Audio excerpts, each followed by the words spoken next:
Good morning and welcome back to the Explicit Measures podcast with Tommy, Seth, and Mike. Good morning. Good morning and a happy Tuesday, gentlemen. Jumping in. Man, I love that. Dun, dun, dun, dun, dun, dun.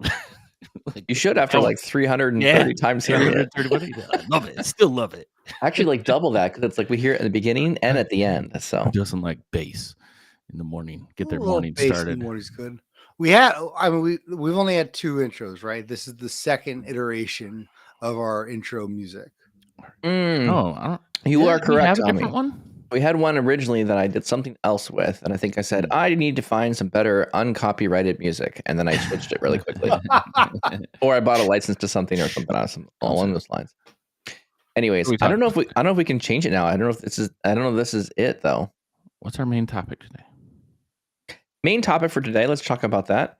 So the main topic for today, before we get into the news articles, is let's talk about BI and communication. So business intelligence and what happens as how critical is communication inside that business intelligence team? What does that look like?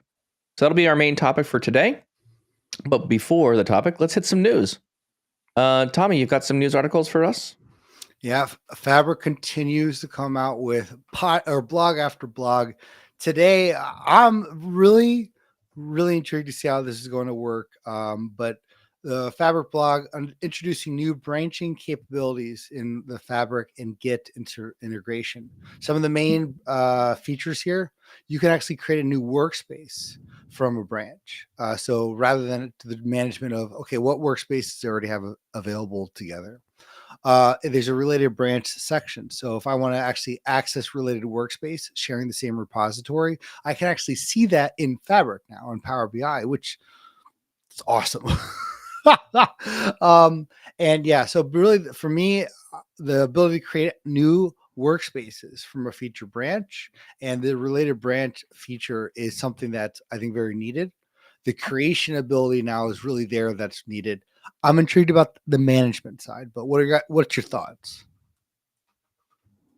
So this diagram I don't think has been out this diagram that you're showing you in the blog post here has not like been a new article. It's talking about how I think Microsoft is expecting you to build these things. I think this is finally Microsoft catching up with some of their code to match their information around this. So you have a deployment pipeline with dev, test, prod. The development environment lives on top of some sort of branch. And typically the dev workspace team is the main branch. That's how Microsoft kind of describes it. The main branch of your code lives in that is linked to that development environment. For those of you who have used Git before in the past, you make these things called branches. You take a copy of what's inside a certain branch, main, typically, and you go make some changes. You make a copy of that, basically. You make a branch, do your changes, and then you pull or push, commit your changes back into that main branch, and then do a pull request to make sure everyone reviews it and or everyone's happy and we're good to go. So I think this is a really good pattern from a code development standpoint. It just hasn't really quite worked out yet inside Fabric yet. I think this is Microsoft providing some more automation to make this easier for people to go build their own branches of things, make the changes they want, and then push them back into that developer branch.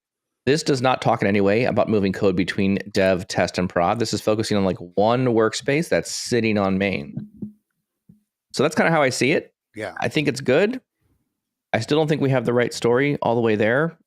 I think there's some weird edge cases. There's still room for improvement. Right? I agree. We talked about this in previous episode. It's very new. There's 2 main thoughts I have, and I think Mike, you mentioned one. The one, I'm really loving Git, and if I can understand Git and use it in my own workflows, not just with Fabric, but other things I'm building, I think anyone can. So if you're still intimidated by Git and you're listening to this, just start working on your own repositories, private repositories. It doesn't have to be in Fabric. Just maybe it's some PowerShell, maybe some Python. I'm loving the story that we're getting to. But Mike, the point that I think you just made before we jumped on is really important. How's the data moving between this? Because I get the code moving between this, but we're dealing with a complete different entity here besides just code.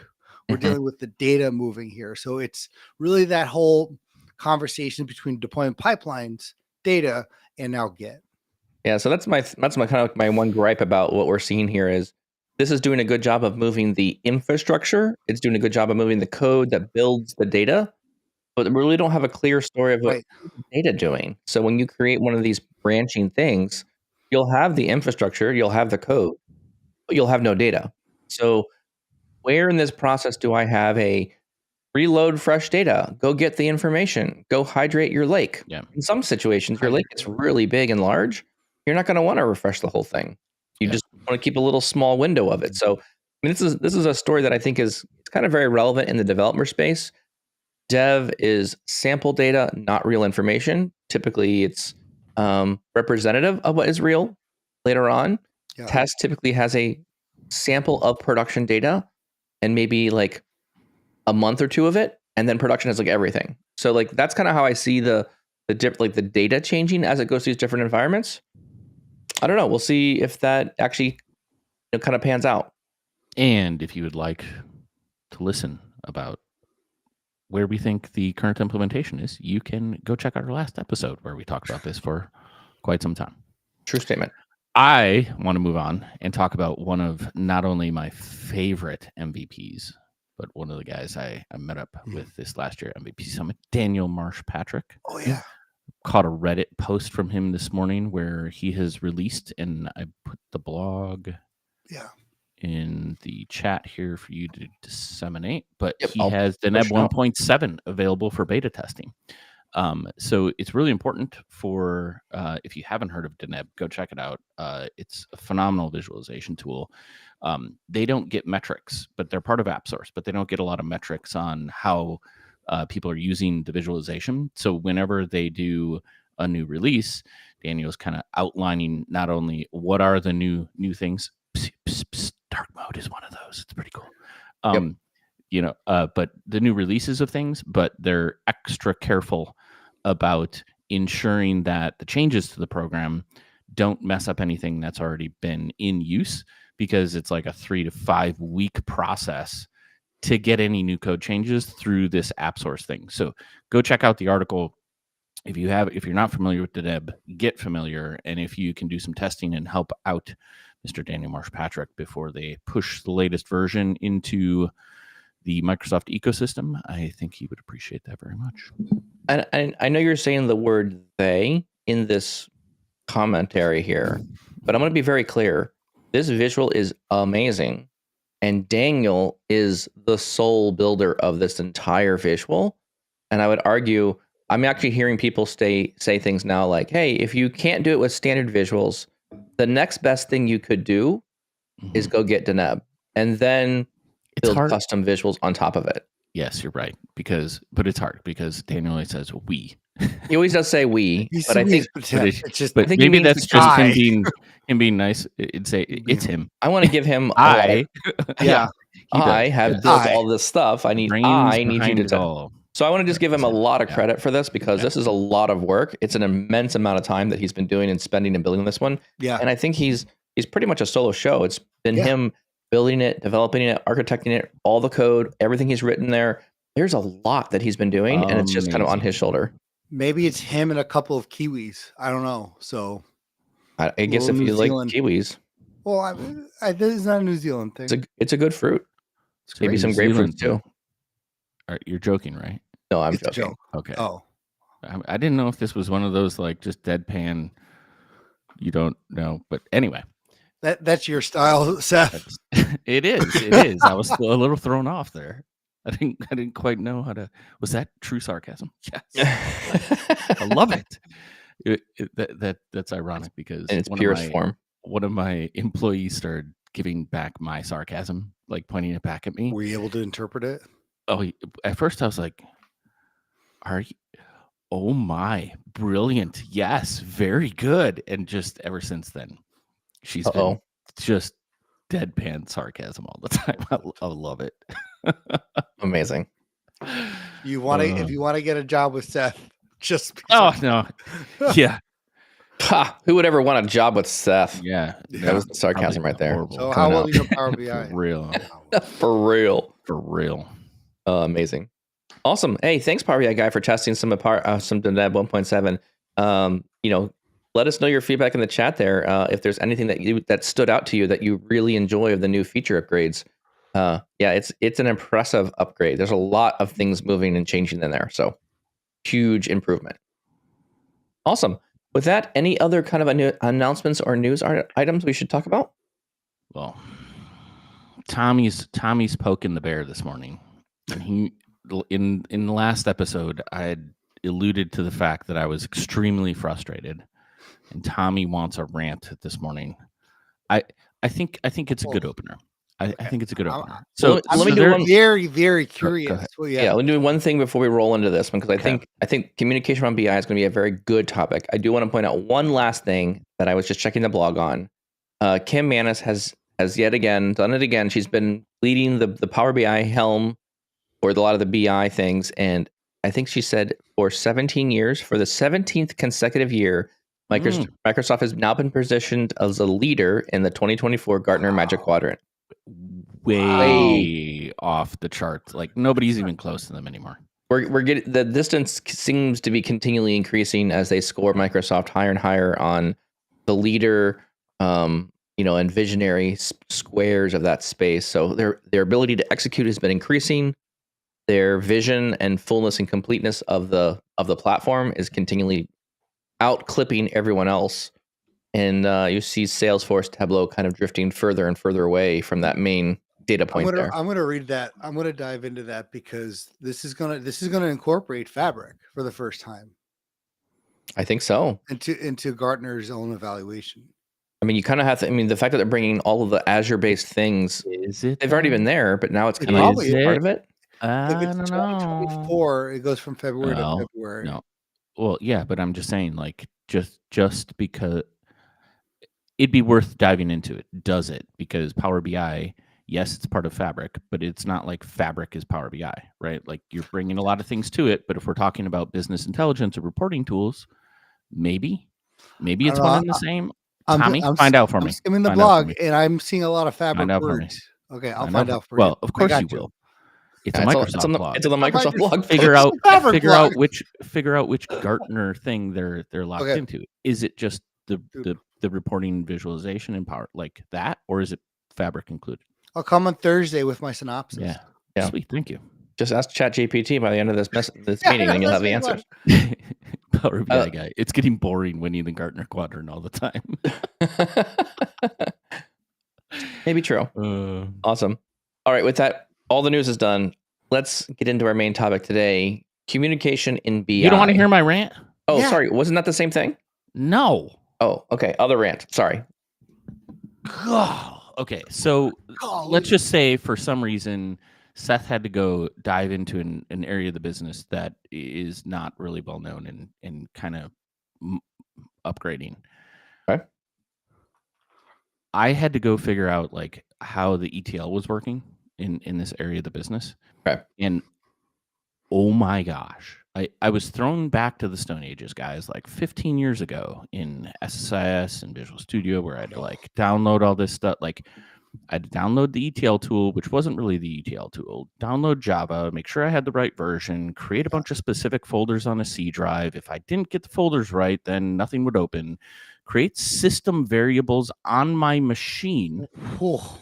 Download this, configure that, wrong version, guess this version, guess that version. And I had the full write-up of how to do this from one of my developers, and it still took me a day just to get into screens, that I could see the ETL flow, which was only partial because the configurations for all the things were in a completely different tool set or files that I had to open in Visual Studio just to see. So I'm clicking through 4 different things just to see what's happening with data. It was the most frustrating experience. Oh my goodness. I've had in a long time. And then this morning, as I'm building the thoughts behind this rant, I sit here and I'm trying to figure out why I'm so upset. And it's because, conversely, I've been working in the cloud in Microsoft Azure for a very long time. And do you know how easy it is to spool up services and get things done? Click. And then I was like, click even further to the conversations of what does Fabric do for us? I'll tell you what it does. It alleviates me from spending an entire day of wasted time, because literally all I'm trying to do is get things to the point where I can go look at Edit something, them, fix something, and understand how it Right. works and or edit it. I'm not even to the edit part, man. Like I don't even know what that train wreck looks like, back. Good luck. because it's probably through some like obscure way. I've got to like deploy it through this or do some, and I'm just like, you know what? I like this new Fabric ecosystem. I like it. You know what? It makes so much more sense that I can connect to a data source. I can configure it. I can secure it. I can automatically start sucking the data in. And if Mike, you want to bring me along, you can say, hey, Seth, I'm going to give you permission to this workspace. You can go to this thing, go look at the pipe, see what it's doing, and like we can fix it. And you can know exactly what's going on. It is so obtuse, so different what I'm now. dealing with. Yeah. And it just kind of threw me back to the days of like still where we were in Microsoft products, SSIS, Visual Studio, tabular models, versions of Visual Studio, the tabular model, like how it all interjected. You didn't like, it wasn't part of Visual Studio, you had to download it, whatever. Yep. And then my final thought is this. If individuals are creating unique, one-off conglomerations of tools that only you know how to use, you are building a weak point and a high risk in your business. Stop doing it. Stop. It's not a special thing. If you can't easily bring somebody else into the ecosystem and your process and how you do things, then what you're building is not the right thing. Keep it simple. It should not be as difficult as where I've been in the last days. And granted, some of this is discovery, some of it you don't know, right?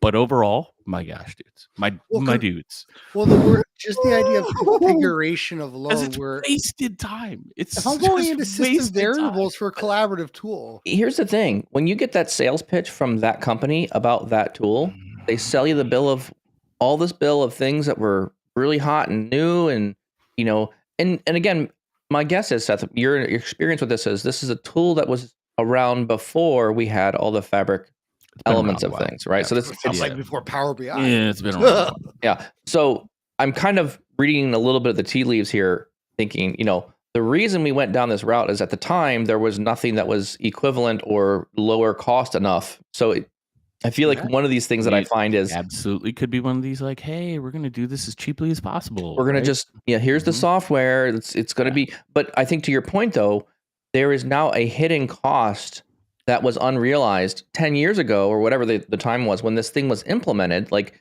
there is now so much more challenge and risk. And to your point, someone gets a promotion, someone moves on, that tribal knowledge gone. And you even have the instructions in front of you, and yet it still took. I hope for this sake here, I hope you're documenting what you did differently, and at least do a little mini retro on your work. You spent a day doing all this work.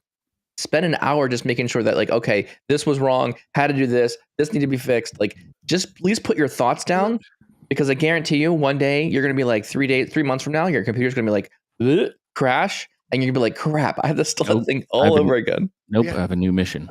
I have accelerated my timelines to get off it. Like, True. No more. Not playing it. Nope. This is what Alex Powers was as fast as possible.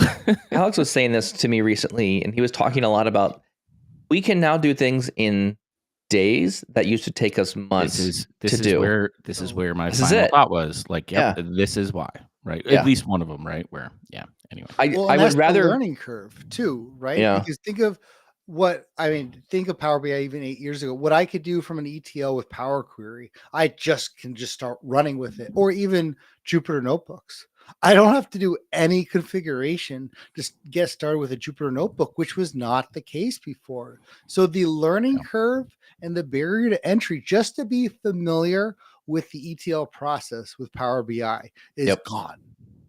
So if I'm looking at the Gartner Magic Quadrant here, Seth, where does this company fall on the quadrant? Yeah, I was thinking the same thing. Are they even on this? Niche players at the very non-ability to execute. Not even on there. They're in the recycle bin. The recycle bin. No, because it's a, and I want to look at it. You don't have to say their name, but it's a straight. I think you ETL should tool. say their name. It's not. It's just a straight ETL tool. Okay, so it's not going to be in the BI space. That's a different Magic Quadrant that we have to look at. Awesome. Well, I think this is a very relevant conversation, and I want to make a final point here before we move on to the next thing. I think there is a hidden cost to this bit of work that's very hard to quantify.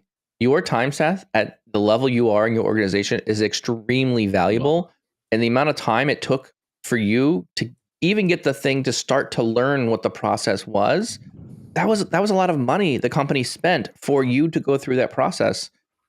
Would it have been easier for them just to say, look, our people are valuable. We are going to buy tools, or we're going to transition to tools that are easier for people to understand and use. There's less installing. This is a trend, I think, that's continually happening. Everything is going, the web is becoming incredibly powerful. The programs are getting super impressive at this point. I think we're getting to a point right now where we're going to continually seeing this investment into this browser-based stuff.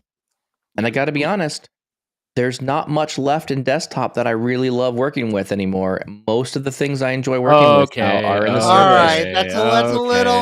Okay, now we're going too far. You were walking the right path, and you took one step past. Yeah. Let's dial it back. All No, right, I do agree with you. Yeah, I do agree with you from the standpoint that, like, this is also another nugget of how do you get to the cloud? Why do you get to the cloud? Why do you get to these services? Mm-hmm. And this would be, hey, we have some pretty, like, there's risk involved in bringing new people on because not risk, but it's like the ramp up time takes longer. Yep. Just figuring out the 20-step process to do something as opposed to 2, right? Like the simplification of things and pushing it to the things that matter versus don't matter. Yes. And I think that's where all of this is going. So if you're not adopting that, you're going to do things slower. Right. Yeah. And I think this is a perfect example of, like, it takes you much longer to do things in some of these older, I would argue, antiquated and, whatever tools that served a purpose at a time versus when you have not necessarily people that are on the bleeding edge. They call it bleeding for a reason, because you got to figure a bunch of things out. But even in the services of all of the Azure ecosystem, like how simple it is to just keep pushing and, like doing what you need to do in a much shorter time. Anyway, yeah, I'm going to buy Mike a Chromebook because apparently that's all he needs. I mean, honestly, at this point, we're not too far away from just Michael throwing away all his PCs. I was talking with one of my developers the other day, and he was like, if I had to do it all over again, I would not have asked to buy a laptop, a Windows PC laptop for my work computer. I would have asked for a nice Mac.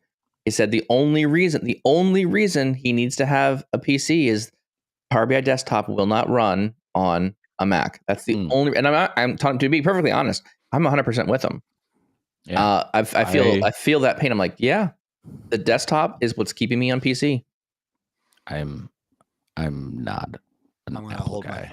I'm not a Mac. I know. Seth even has the whole non-Apple iPhone, so I don't even know what it is. It's just not an Apple one. So Seth keeps sending me green bubbles and text messages that I hated. Get with the program, man. Get with the program. Blue bubbles on me, please. Blue or go home.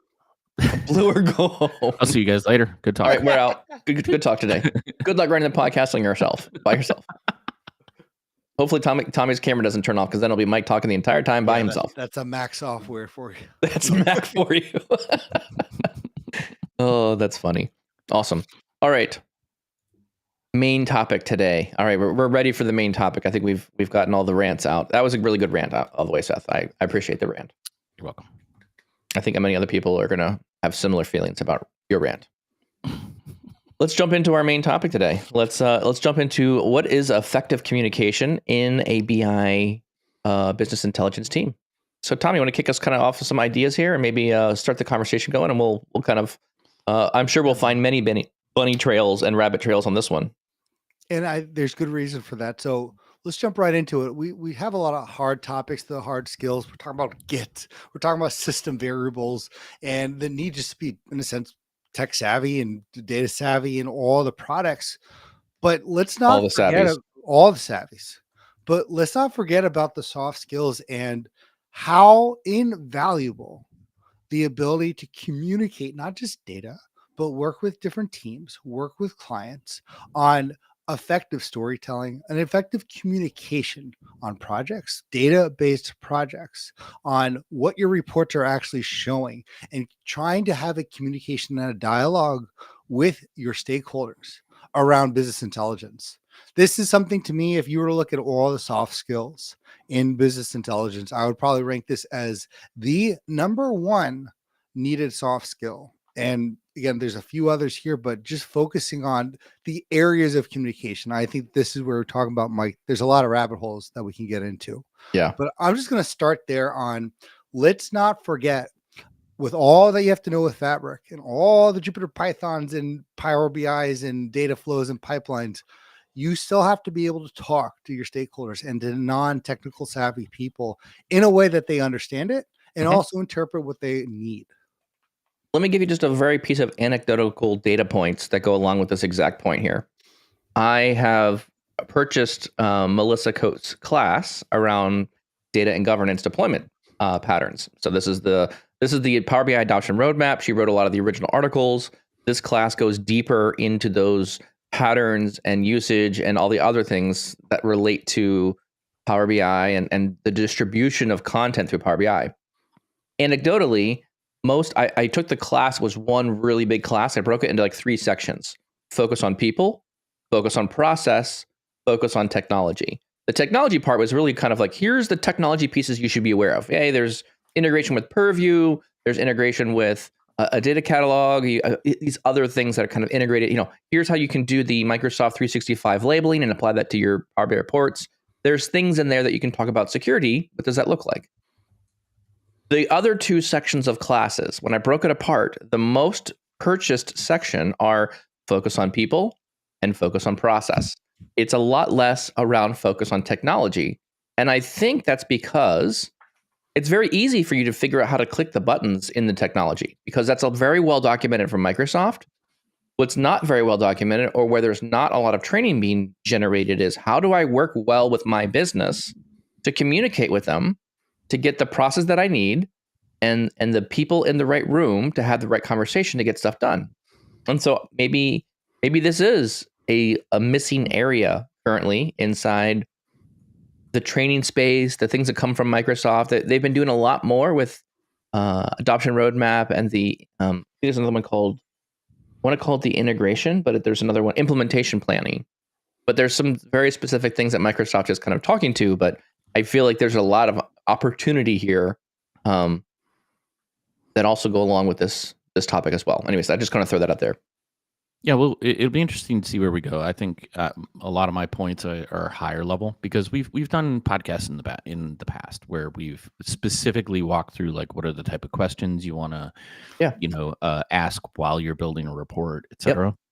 I guess the only point I'd make in that direction is one of the largest things I think that is important for communication when you're engaging with the business is listening. It's not talking. Part of communication is listening.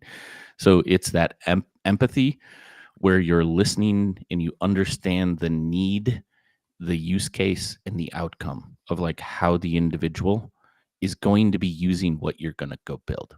Mm-hmm. The absolute worst thing you can do when you're in that interactive space of talking with business, people, and you're building solutions for them, is treat it like a developer, where you're just like, give me the requirements, here's what you asked for. Like, that works if you've got other teams doing all of that other stuff for you. It doesn't work well when you're the person that has to engage with that end user. So it's interesting you say that, because I took it, not, I don't want to say slightly different, because I completely agree with the listening side.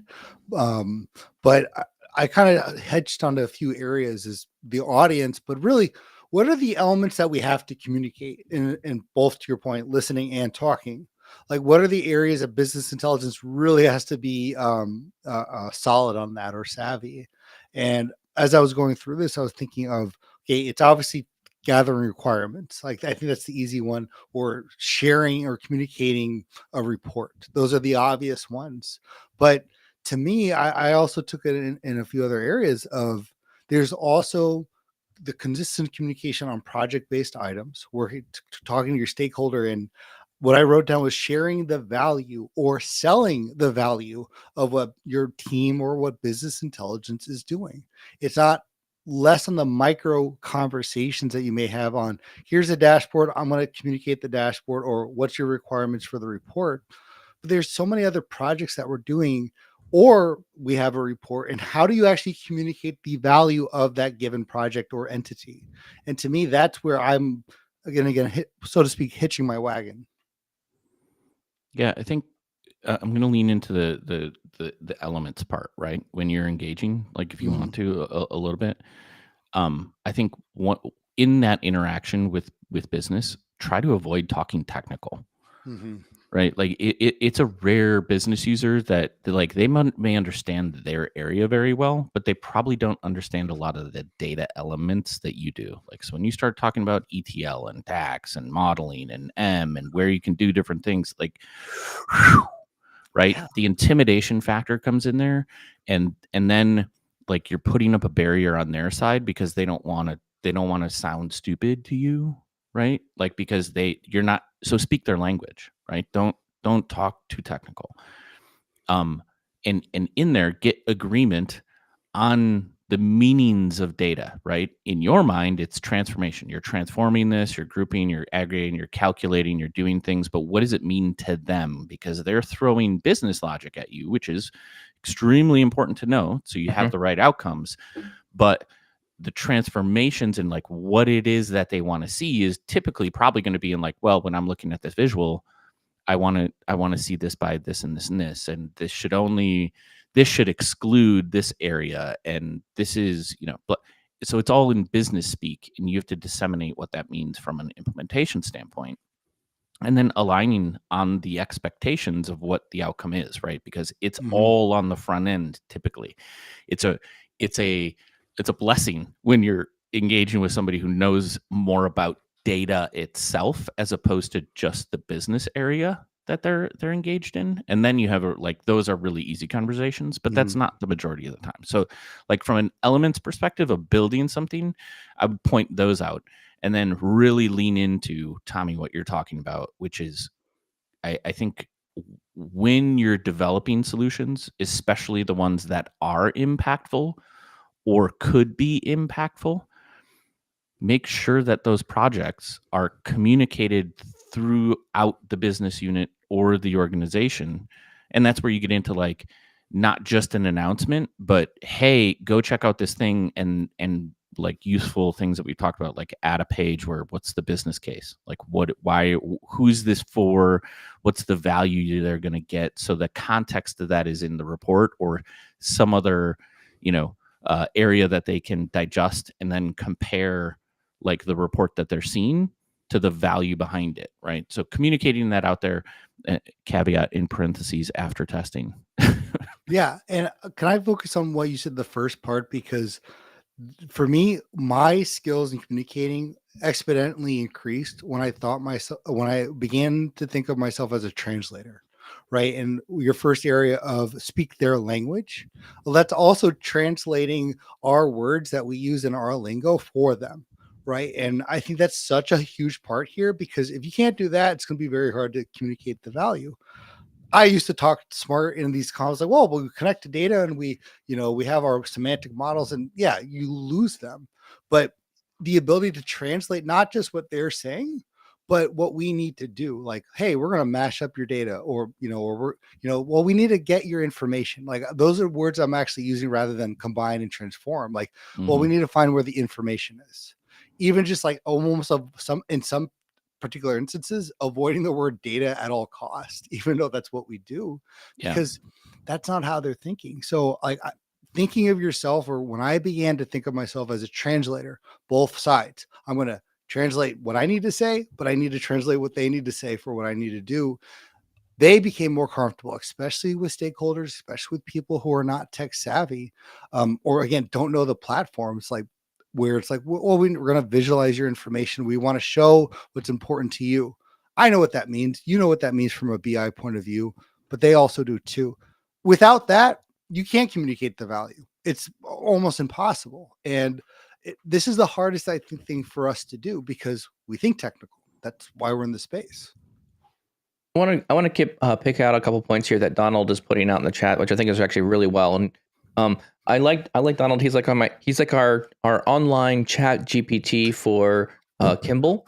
He read the entire book of Kimball. I've seen screenshots and images from Donald. So Donald, thank you very much for reading the Kimball book, because you keep pulling out very good quotes and things in here that it resonates very well with me. So let me I'm going to stand on the shoulders of giants here, Donald and Kimball, ultimately here, and kind of pick out some phrases that they're saying here. Is Kimball says, don't ask the business what they want. Ask them what they do. How do you know when you're doing a good job?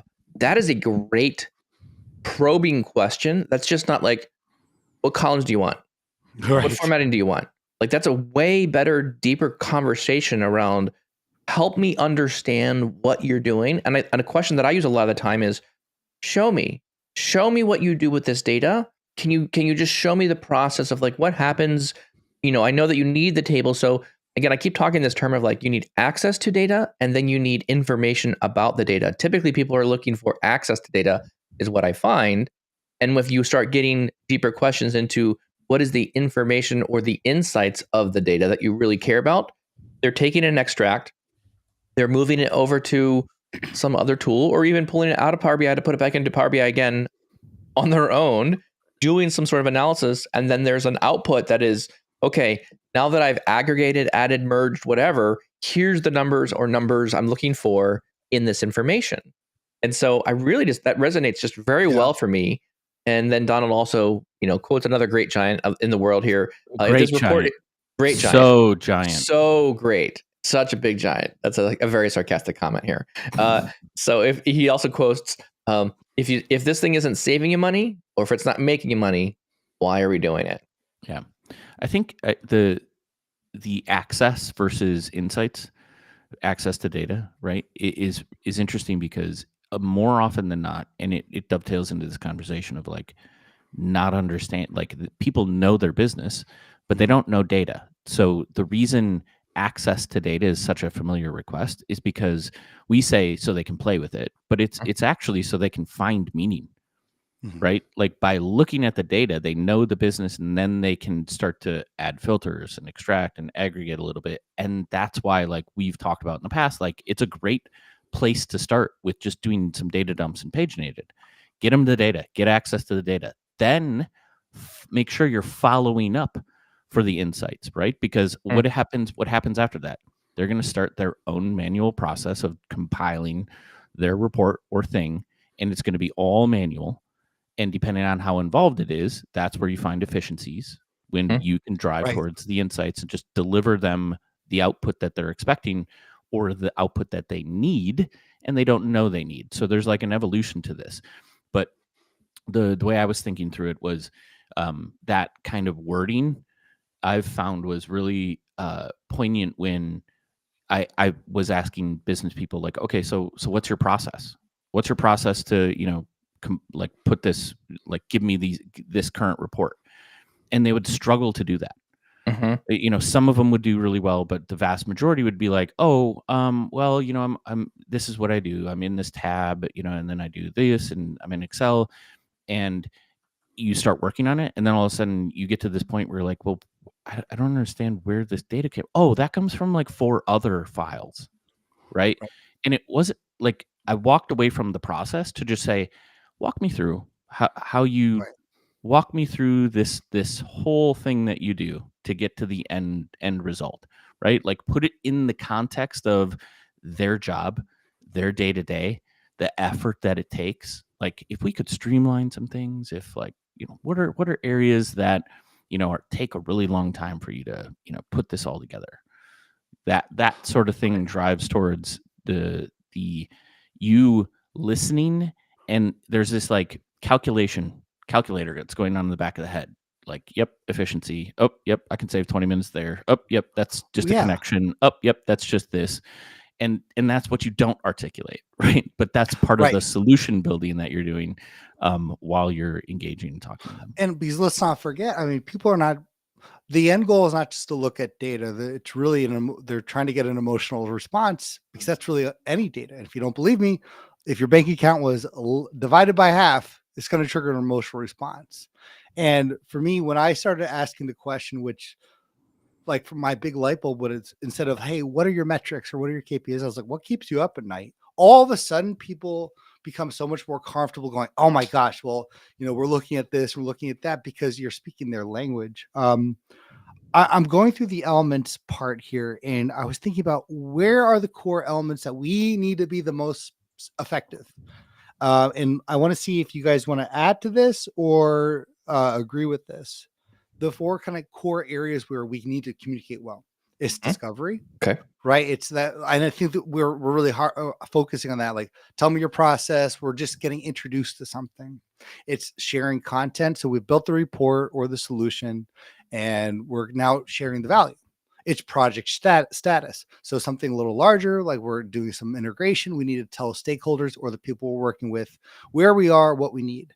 And the last element that I wrote down was when we need requirements, or not from a discovery point of view, but like where the business is lacking something, where we need a tool, we need a resource, we need another person involved in order for this to work.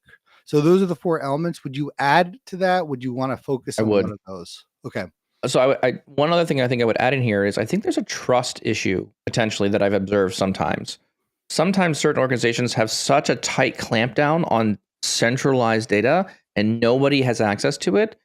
There's this little bit distrust from the data culture that I don't understand. Like, this is also a track record. Is there a process? Is there a way of moving data from these source systems into the hands of the business?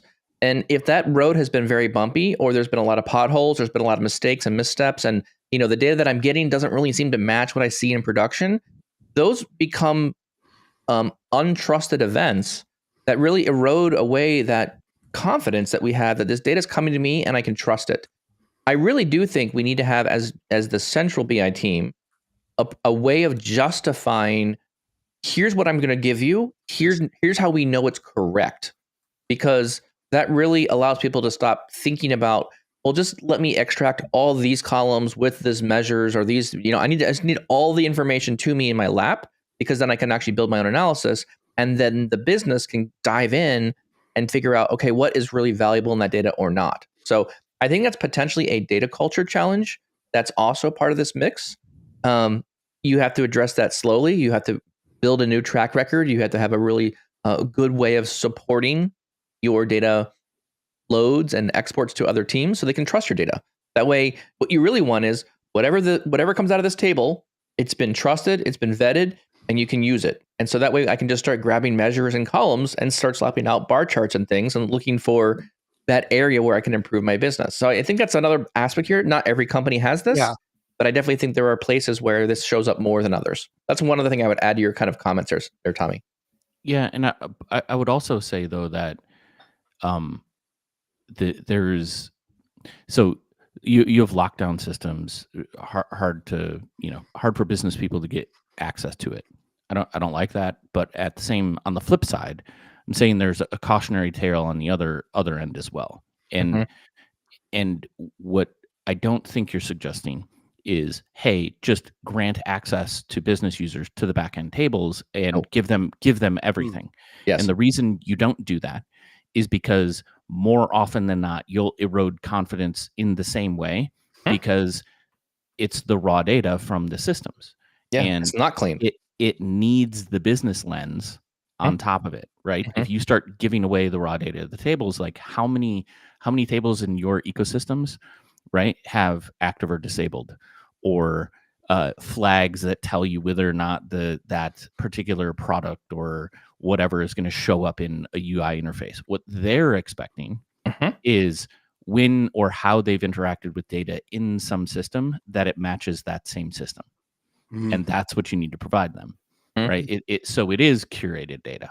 Yes, to some degree. Yeah. Maybe not just like fully vetted, like fully, dimension fact, like here's your model, but it certainly would be a curated version of the data that you just have sitting at rest in the system. I think potentially we're talking slightly different like lenses of data. I think what you're talking about, Seth, is a little bit more of like the star schema, the tables themselves. I think I was referring a little bit more to like, okay, do I just need a table of columns, or do I need visuals that represent like regardless of where that columns lives? I'm talking about a table of data. No.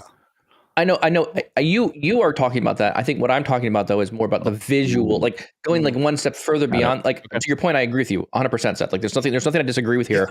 I just want to make sure. Like I think I was talking a bit more about like the step from source system, data transformations, tables, and then I'm building a report with visuals as opposed to just give me all the data in a table, which is to your point, Seth. Right? You're still giving access to that at the star schema level. And that does make sense, and you should have trust at that level as well. But I'm talking about when I can really just say there's a bar chart or there's a series of charts on a page.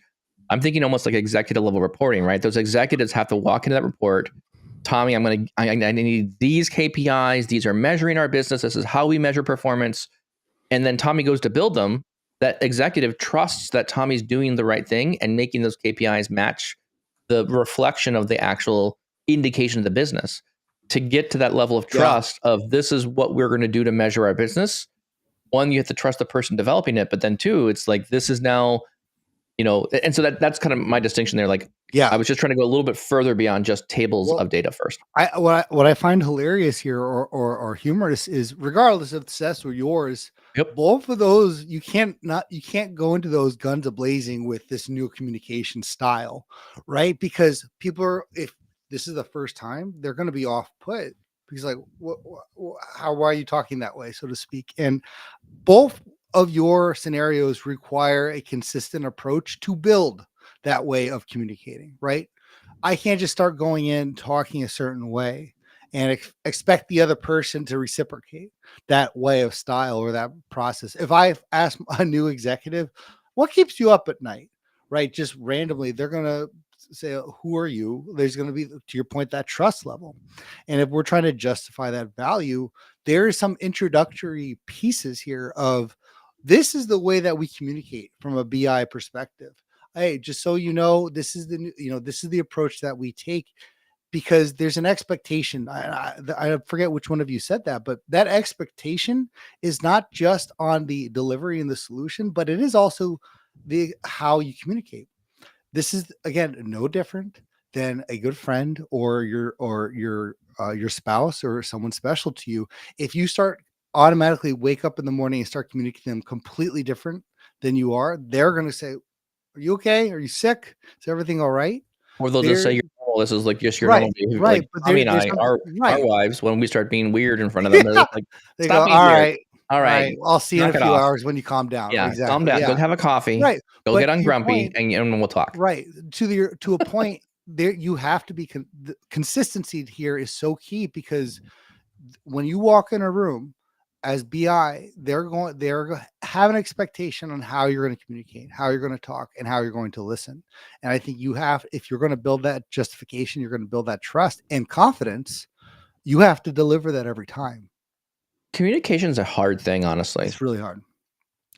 I'll say personally, most of the fights that we've had in our family have been either between kids, between adults, has been around communication issues. And that's inside a family of people you love, you live with all the time. Like you would think you'd be better communicators with them, but in reality, it's probably harder to be good communicators within your family. And then now, I've had some very open conversations in our family, like, well, how does it work in like business? And I'm hearing these things of like, well, I don't want to be nagging all the time. Okay, fine. What does that look like? Like, okay, I need this thing. I need these things done. Okay, well, this is, and I'm like, this feels like a lot like a business negotiation here. Like, okay, let's build a Kanban. Let's just prioritize it. What's the most priority? Yeah, I'll work my way through. She's like, no, I just need everything done. I just need to. I'm like, that's not how this works. Like, there's not enough time in the day, and I want time for myself to relax. I don't want to be working on things like so. God. We're going down a rabbit hole here. It's communication. I mean, it's the same thing. It's like the same thing. We have a limited amount of time. We have a limited amount of resources in our business situation. Like, I can't do all the things. I can't build all the things you really want me to build. There is a level of like pulling back and saying, okay, let's really prioritize what's going to make the biggest impact here. So I don't know if you guys did anything else, but I want to do one of those hot take checks and want to see if you. Let's see if Seth's got anything else before we go. No, I don't want to hate that, but I want to hit your comment, Tommy. But let's let Seth get his comment. I'll close out. I'll close out. Yep. Oh my gosh, it's almost time to be done. I can't even believe that it's been almost an hour already. What's your hot take, Tommy? So I want to see if you agree, disagree, or strong one of the other ones. Agree or disagree? Check. Okay. Agree or disagree? I got it. A brilliant business intelligence pro is useless. Agree. With poor communication. A brilliant business intelligence pro is useless with poor communication. I disagree. It depends. Okay. Like I said, where do they sit? If they have to talk to the business, yeah, it's going to be a problem. If they sit on the back and they're just building stuff, it doesn't matter. I disagree. I'm going to say agree. Yeah. I think because well, go ahead. I think to your point though, Seth, I think your depends. I think it gives me the explanation. If I'm thinking about this one, I'm thinking about this person has to be integrating with the business and asking questions and being able to have that good conversational skill between them. And I think where I find wins in selling things and running a consulting business and like helping companies out, I think the individuals that are increasing their ability to communicate in front of those business teams to extrapolate out what they're saying, find the most wins and successes with projects, building things, making the business happy based on, to your point, Seth, having empathy, being able to understand where you're going and being able to project a solution that meets those needs. I think is extremely important. Yeah. So I guess the reason I disagree is because I know people who are like that, and they're extremely effective at building solutions. Yeah. There's a layer between them and the business typically, or somebody else that's with them. Does that mean that they can't accomplish the same thing in a quarter of the time of somebody else? Well, that's the value. They're very good at what they do in terms of data and building solutions. Are they slightly off and they can't, like, they need help with building requirements or engaging with the business? Yeah. But like, are they still extremely effective? Yes. Are they the unicorn? No. Right? Yeah. And most people aren't. Yeah. That's your point there. I think that's really the point question you're asking, Tommy, I think is are you the unicorn or not? And I think that's a much better, it's harder to find those kind of people that can do both things, super technical, but also super communicative around understanding the needs. That's a very hard person to find. The only thing I would push back, but I definitely see what you're saying, is they're probably great communicating with you from the technical side. They're a poor translator of the business because I would also say I've seen the opposite. I've seen fantastic communicators that have no idea how to translate that into a technical solution because they're like, I had one experience where it was like, yep, dialed in requirements, and what they asked for was a report, and the guy was going to build an entire warehouse out of the entire third-party solution before delivering anything. It's like, no, like that's not the solution here, right? Yeah. So it goes both ways. Yeah. Fully would agree on that one. I want to close out with my final thoughts on communication in general. Let's do some final thoughts. I think it's poignant because business intelligence will put you in front of many different levels within an organization. And what I've seen as one of the largest challenges for business intelligence developers, right, is communicating up or addressing very large problems. And they're similar but slightly different. And in terms of like communicating up, stay away from details. Developers have and when I was developing and didn't have a lot of experience, I like the mentality is that you have a hard time separating the value of all the details and the things you figured out with the actual deliverable. And there's a time and a place for the details. It's when you're diving into code or you're reviewing it or somebody really wants to know the business logic, etc. When you're talking the project, keep it high level, keep it deliverable focus. So it's summarize it all. Be outcome specific, right? Like, where are we at in the project? How much more do we have to go? What, like, those are the things as you're communicating state or how far along are we, or when we're going to give something that are really impactful and important and can trim down a conversation from like 10 minutes where you're going on and on and on and on about all the transformations and the visuals, and like leadership is like, okay, I appreciate it, but they'll start pushing you, right? Keep it high level. You can always go down into the details, but learn how to summarize your projects. And then the other one is similar, but a key three question thing that I learned from a previous boss when dealing with like the big problems, the very large issues. Like we are totally going to miss a timeline, like the big issues. Succinctly answer, what are we seeing? What actions are you taking? And what is the impact? Because every situation you're going to be in, you're going to run into problems where, and sometimes they could be small, sometimes medium, sometimes large, right? Business will always adapt. It has to.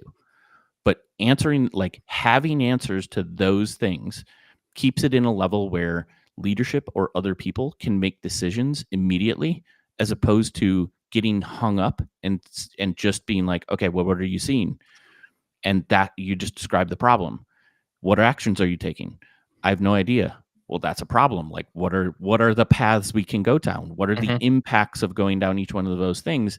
And having those answers right out of the gate is extremely beneficial in not only leadership looking at you with like a lot of value, right? From the standpoint, like, man, this person really brought him forward. It's not a fire drill, right? Oh crap, something really went bad. What are you seeing? What are the actions you're taking? What is the impact? Communicate that upwards. And those are, I think, key things that I've learned over time. Like that. Going from a developer into management and leadership positions, where I'm always looking for, or always trying to coach people into those types of conversations or things I've learned through experience as well. Man, I love that. And I'm glad you're going through this, Seth, because I can see myself 5 years ago listening to this podcast and getting very worried, going, man, there's a lot of things I need to work on. So I want to also offer some practical advice. If you feel that you're one of those people that like, I could really improve on my communication skills, but where do I start? There's kind of really 3 things that have transformed, I think, myself. Practice. If you have anything that you're working on or a report or project, record yourself, see how it actually sounds. And that honestly, and that's tough. If what we do on the podcast, I think has saved me a little in terms of my ability to communicate. And that goes to my second area, practice dialogue. If you live with someone, if you have a friend, say, I'm going to share something with you, and I know you have no context to this. Try to communicate with them, see how much you stumble over your words or how hard it is to go, we're looking at a call center report. Try to explain the value to them, and if they actually get it, and then answer their questions. Oh, you're not allowed to use your wife for all those things. We did quite a bit. So how's this sound? Yeah. Yes. But it's just truly, because if she's completely blank, or a friend of mine is completely blank on what I just showed, if she doesn't get it, how hard is for someone else? And then the last part that we haven't really touched on, but is so important. I actually learned this from my former boss at my old organization. Read the room. Try to answer questions before they're asked. And a lot of times that depends on the person. So one thing I really focus on now, if I have a new client, if I have a new stakeholder, if whoever I'm working with, like, can you tell me about the person I'm going to meet with? Are they technically savvy? Do they know this information? Do they like things short and to the point, or they want things, written out? You may communicate very well with one person and have a very poor experience with another. So also understanding your audience, that person, their tendencies habitually, and their just personality can greatly increase your chances of increasing the value. So really practicing dialogue with someone else, and then reading the room of the audience. I like a lot of these things, and I think for communication around, I guess, things that I deal with a lot with on a regular basis is trying to sift out through what things are political and what things are technical challenges. I think there's like a political challenge to a lot of these things that you're trying to accomplish. People are just resistant to things just being done a certain way. Others are not, and that's not a challenge for them. It's more of a technical challenge to their company. So I think there's just, for me, there's a, being able to sift through, are we technically not there? Or is there something else going on politically that is causing challenges or pain to get things done correctly. Not every team is at the same strength. Not every team is willing to share their data across across the organization.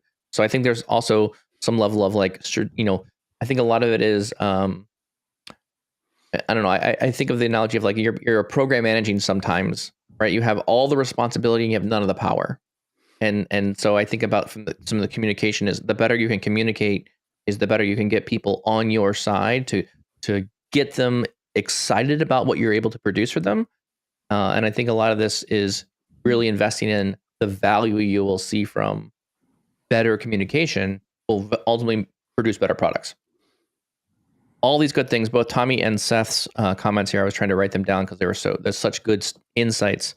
There's really no good insights left for me at this point. So you just kind of get the leftovers from Mike. With that being said, well, we really do appreciate you listening to the podcast. We thank you very much. This is an hour of your time that you've spent with us. We appreciate you using your ears with our time. We know your time is valuable. We really appreciate you being part of our community. We'd love for you to be able to share this out with other people in the community. If you found this conversation valuable, if communication is a challenge for you and your teams, this might be a good subtle way of trying to get other people thinking about doing better communication and the value of that as well. Tommy, where else can you find the podcast? Yeah, you can find the podcast on Apple and Spotify or wherever you get your podcasts. Make sure to subscribe and leave a rating. Helps us out a ton. Today, personally, I'm actually interested if you actually have something off the communication that you want us to talk about, maybe something we got into or a scenario that you're in.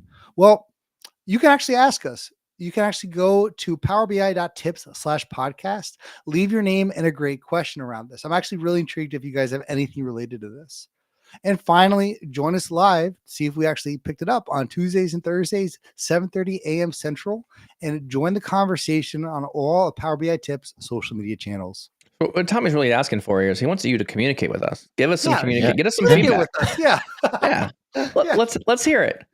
Feel free to hit us up on social media channels. We'll be watching those as well. And also you can visit that website, Power BI Tips/podcast, and you can add your questions there and add other topics. We're always looking for the community to provide more topics on what we'll talk about next. Thank you all so much, and we'll see you next time.